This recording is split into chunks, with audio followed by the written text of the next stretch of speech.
Hi, everybody. Thanks for joining me for this prayerful pause with the pastor. I have something to share with you today.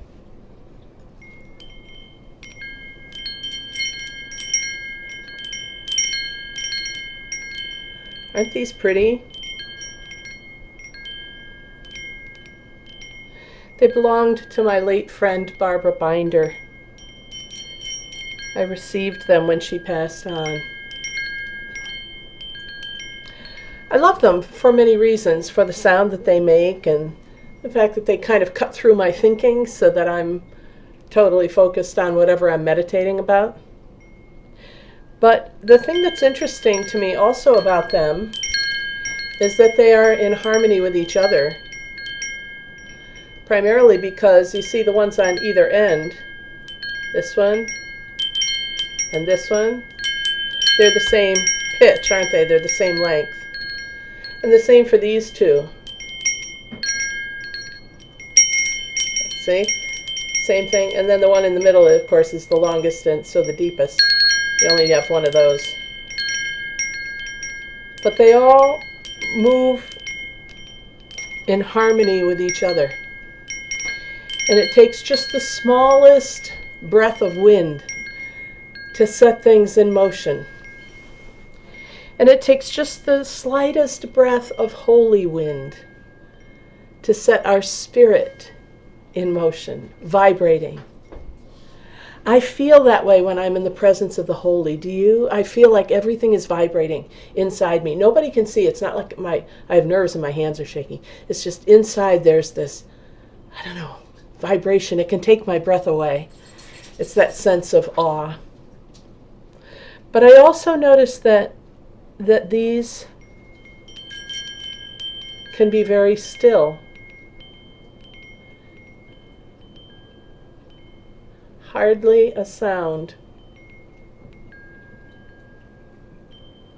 Yet with the slightest breath,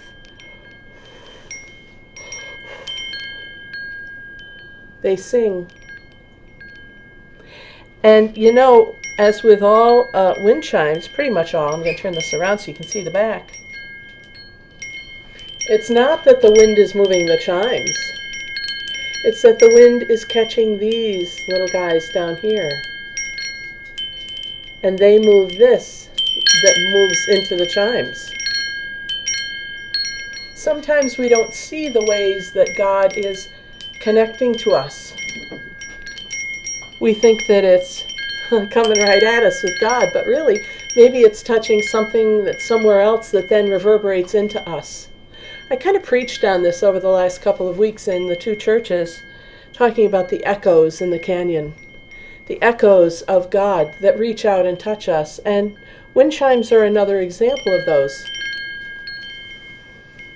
What would happen if they weren't in harmony? Would they all sound?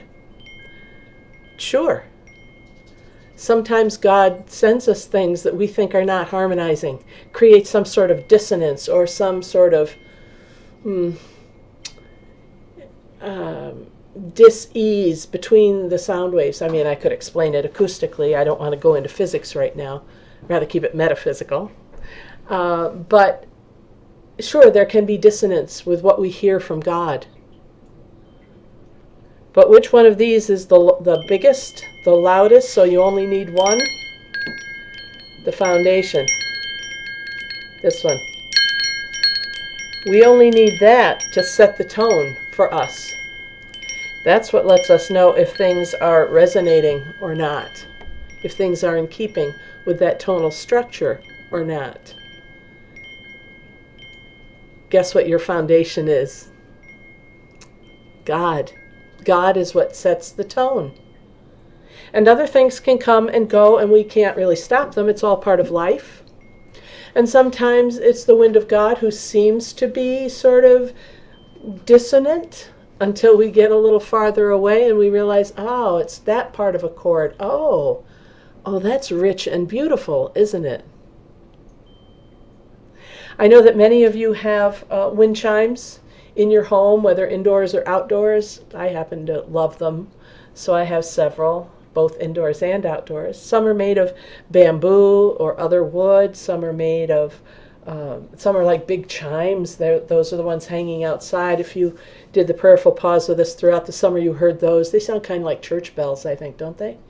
And then some others are like this. And they're wonderful reminders to us. First off, that God is breathing life into us. But secondly, that it takes over and is able to capture us and focus us if we listen to that. And thirdly, that what seems at first maybe, well, not in keeping with the others, we find out later on really is. And if you want to study more about the overtone series and the sympathetic vibrations, I'm happy to do that too. But for right now, I just want us to grasp this idea that sometimes God blows directly into our lives, and sometimes it's into the lives of others or even larger events, and those come around to touch our lives. And we all get vibrating together, and it forms a pretty universal music of the spheres, I think. So with that, I invite you to think today about where is God's breath moving in your life? Where is God's breath touching on just one of the little paddles that then moves something else to create the sound, to get your attention, to calm you, or to stir you up, or to make you uncomfortable enough to do something? How is God using others to touch you and to guide you? It's the wind chime effect. Thanks for being with me for this prayerful pause with the pastor. A few moments to think of something greater than ourselves. In this case, how God is working in our lives, but not always directly. I'm the pastor, I am the pastor, prayerful pause with the pastor, but I am Pastor Deb Swift of South Presbyterian Church in Rochester, New York.